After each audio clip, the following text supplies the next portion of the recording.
मी Kailas Karad, ST कष्टकरी जनसंघ चिटणीस महाराष्ट्र राज्य, त्याचप्रमाणे नाशिक जिल्ह्यातून एसटी कष्टकरी जनसंघाचे विभागीय अध्यक्ष नागबीडकर साहेब. नमस्कार.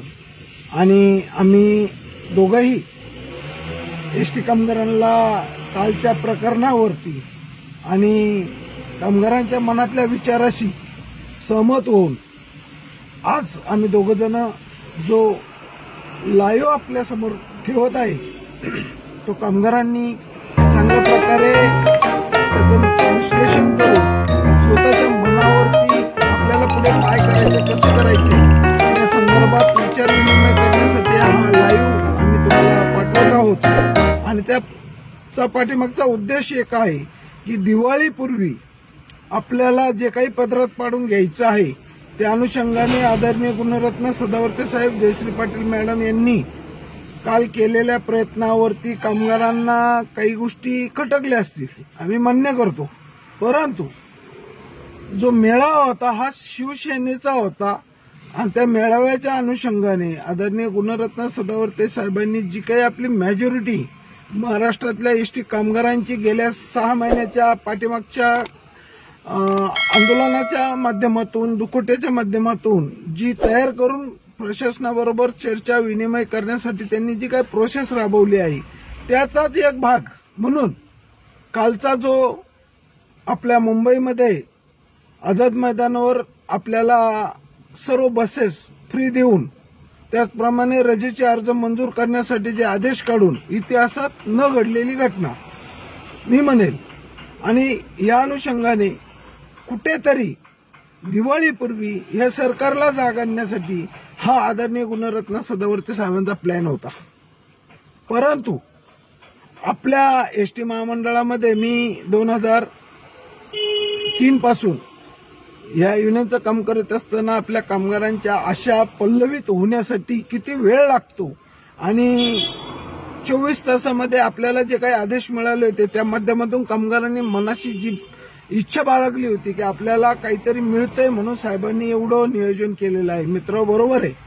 परंतु हे करत असताना शिवसेनेच्या मेळाव्यामध्ये वैयक्तिक कुठल्याही महामंडळावरती शिवसेना बोलू शकत नाही. परंतु आपल्या आदरणीय गुणरत्न सदावर्ते साहेबांनी तिन्ही पक्षाच्या नेतृत्वात एसटी कामगारांना काय मिळवून द्यायचंय याचं गणित ठरवण्यासाठी ही कालची ताकद आपल्याला तिथे दाखवायची होती. म्हणून कामगारांना नाराज होऊन चालणार नाहीये. नेतृत्व आपल्याला राहिलेलं नाही बाकीच्या युनियनचं, परंतु माझं स्वतःचं मत आणि आदरणीय नागबीडकर साहेबांचंही स्वतःचं मत आम्ही दोघांनी विचार विनिमय करून हा व्हिडिओ बनवला. त्या अनुषंगाने आम्हाला तुम्हाला स्पष्ट सांगायचंय की काही गोष्टी मिळवायच्या असेल तर आपल्याला गेल्या अनेक वर्षात 24 युनियनमध्ये 40 वर्ष लागली आणि ह्या युनियनकडून किंवा ह्या जनसंघाकडून आपण 5 महिन्याच्या दुखोट्याच्या माध्यमातून आदरणीय गुणरत्न सदावर्ते साहेब, जयश्री पाटील मॅडम यांच्या माध्यमातून आपण असं काही मागतोय की त्यांनी शब्द टाकला की लगेच मिळायलाच पाहिजे. मला सांगा 40 वर्षांमध्ये आपल्याला कामगार करार सोडून काही मिळालेलं नाही. मग साहेबांकडून आपण राज्य शासनाचं विलिनीकरण करण्यासाठी तुम्ही एका वर्षात जे मागताय, मराठा समाज किती वर्षापासून काय मागतोय? आरक्षण मागतोय. त्यांचं सक्सेस नाही होऊ राहिलं. आणि तुम्ही आपण एक 1.25 लाख कर्मचारी, त्यापैकी 75,000 कर्मचारी आज ताई कष्टकरी आहेत.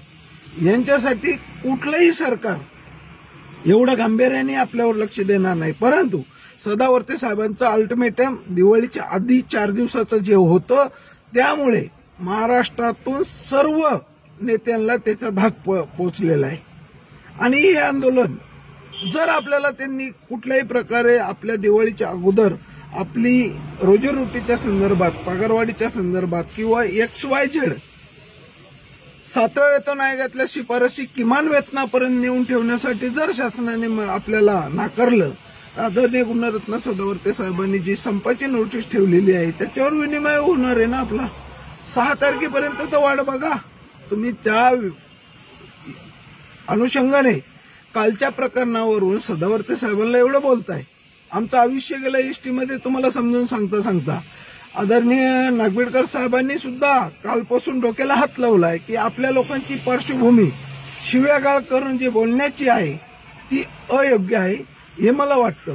म्हणून मी त्यांना विनंती केली की आपण आपल्या डोक्यावरती बर्फाचा खडा ठेवून कामगारांशी संबोधित करताना त्यांना व्यवस्थित मार्गदर्शन करा आणि या अनुषंगाने आम्हाला पुढे कशा प्रकारे साहेबांशी विचारविनिमय करून ह्या वेतन आयोग असेल, किमान वेतनाच्या टप्प्यामध्ये एसटी कामगारांना घेऊन जायचं असेल, याच्यावरती साहेबांचा अभ्यास चालू असताना आम्ही जो अभ्यास केलेला आहे त्या अभ्यासाच्या अनुषंगाने आम्ही तुम्हाला सांगतोय एसटी कामगारांनो, आता तुम्ही जर सदावर्ते साहेबांना जर नाव ठेवून कुठे तुम्ही नाराज होत असाल, ठीक आहे ना, तुम्हाला कुठला त्रास झाला, तुमची रजा मंजूर झाली, तुम्हाला आयती बस मिळाली होती, माझं मत होतं की महाराष्ट्रातून हा आदेश निघाल्यानंतर अख्खे डेपो बंद राहिले असते तरी चाललं असतं, सरकारला आपली ताकद दिसली असती. पण आपलेच फुटीरवादी लोक आपल्याला जवळ येऊन देत नाही. याचं कारण आणि याचं उदाहरण मला काल बघायला मिळालेलं आझाद मैदानमध्ये. मी सदावर्ते साहेबांची भेट पण नाही घेतलेली, परंतु त्या माणसाने जे आदेश काढले होते मुख्यमंत्र्याला हाताशी धरून की आम्हाला हे मिळवायचंय आणि एवढ्या गाड्यांची नियोजन आणि डायरेक्ट प्रशासनाला सुद्धा आदेश दिले होते की कुठल्याही कर्मचाऱ्याला अडवायचं नाही. मग आपण कुठे कमी पडलो हा विचार नाही करायचा. सदावर्ते नालायक, अरे आपण किती नालायक हे तर बघा. आपणही म्हटलं असतं